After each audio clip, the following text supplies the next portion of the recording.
one late evening, while deep in worship, in a vision of the night, in the spirit I saw an enormous angel, 10 times larger than the most physical and muscular man I'd ever seen on this earth.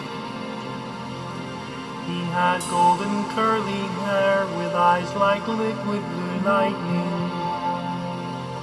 His face was like that of a shining white-hot furnace, and in his mouth were tongues of fire, which came forth beautiful celestial languages of the heavens. Suddenly his right hand extended upward toward the northern sky, while his left hand clasped the end of a brilliant, bright, glowing ember sword. His clothes were made of a heavenly material, such as not ever found or seen on this earth, like a very fine bead-like material that seemed as if it were alive. Platinum-like in color, it pulsated with light, a living light, that emanated the very glory of my Creator God.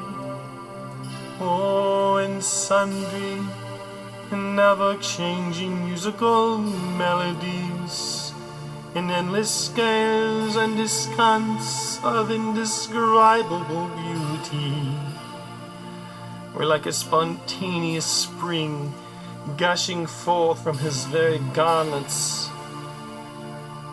This angelic being had just come fresh from the presence of Almighty God. For I began to realize that the glory beads of his garment still sparkled and shimmered with the light of God's own Shekinah presence. I trembled at the reality and the very existence of such glorious beings, obviously from another dimension far greater than this. His face was imbued with a spirit of nobility and purity and purpose, and yet with an almost pitiful expression, he looked down on my trembling frame and said with a loud, clarion voice, "Come."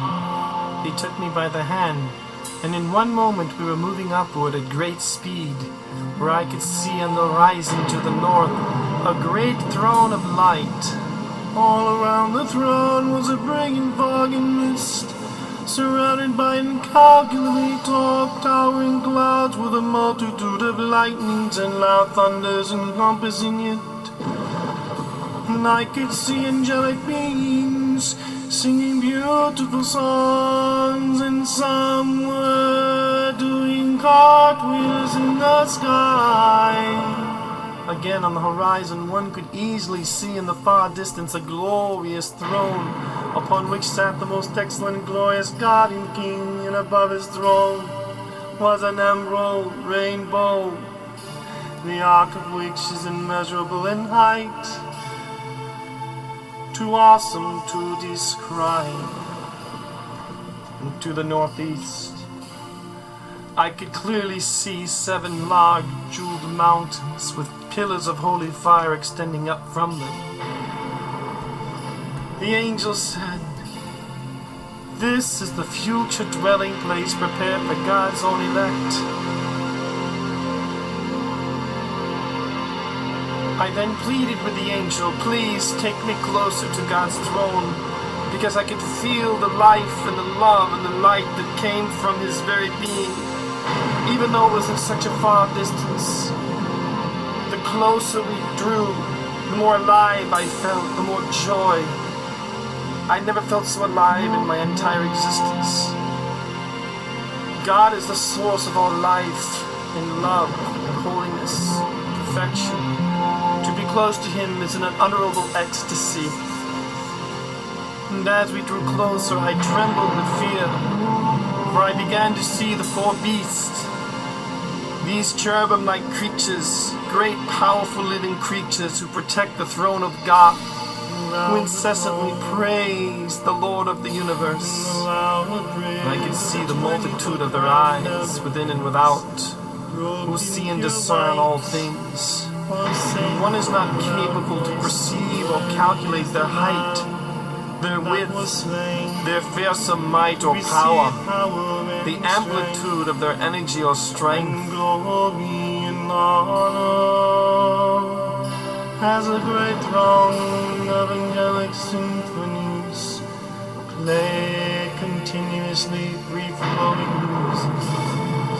As I looked upward, I could see streaking across the celestial skies of heaven like shooting stars, multitudes of amber-like chariots of multiple colors, carrying scores of heavenly luminaries. And I could see a sea of angelic beings, seraphim and cherubim and archangels, and angels of all varieties, a multitude too numerous to estimate, all raising their hands and playing instruments to the glory of him who sits on the throne between the four beasts. Myriads of angels, with such beautiful and glorious singing, and millions of angelic voices blending together in discants so high and harmonious and complex, with amazing ethereal quality as to defy the imagination. Suddenly there appeared to the right side of the throne one who had the appearance as unto the Son of Man. In an instant the angel and I fell prostrate on the crystal floor as if slain, while a great archangel larger than the sun exclaimed with a loud voice, "Behold the Son of God, worship him!"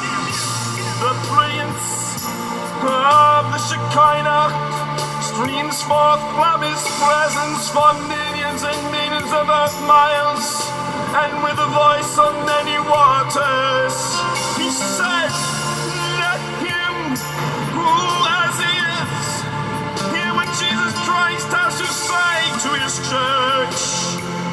Happy is he who turns aside from the pride of this life, the lusts of the flesh, and who forsakes the secular, ungodly, worldly paths of this fallen cosmos, and Lucifer, the fallen one."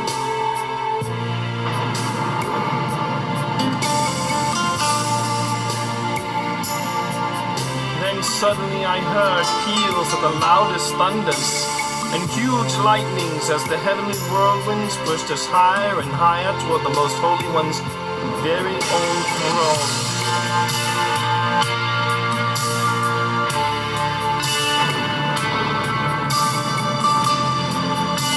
Nothing else can behold directly before his face, or see his form. No evil will dwell in his presence. No man will glory in his presence. No flesh can glory in his presence. Yet the extent of the Holy Father's face is incomprehensible and without measure or analogy. To see this part of the vision was for me to melt into nothingness. I cried out to the angel, "Please save my life." For the lips of the Lord are as a furnace of fire. There is no metaphor or words in earth language to describe all this.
Tú, el Padre Santo, Espíritu Santo, angelico, el anima se eleva verso l'eternità.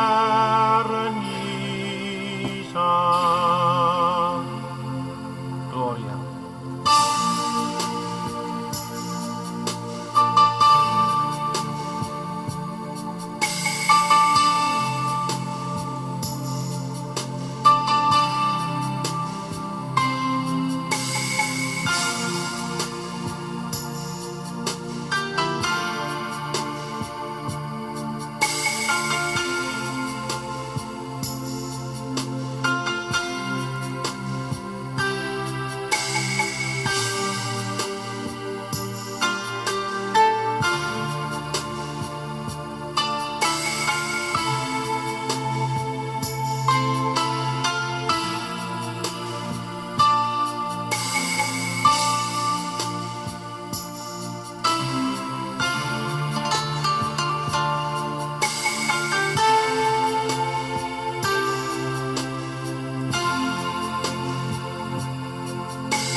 Sky, beyond the starlight.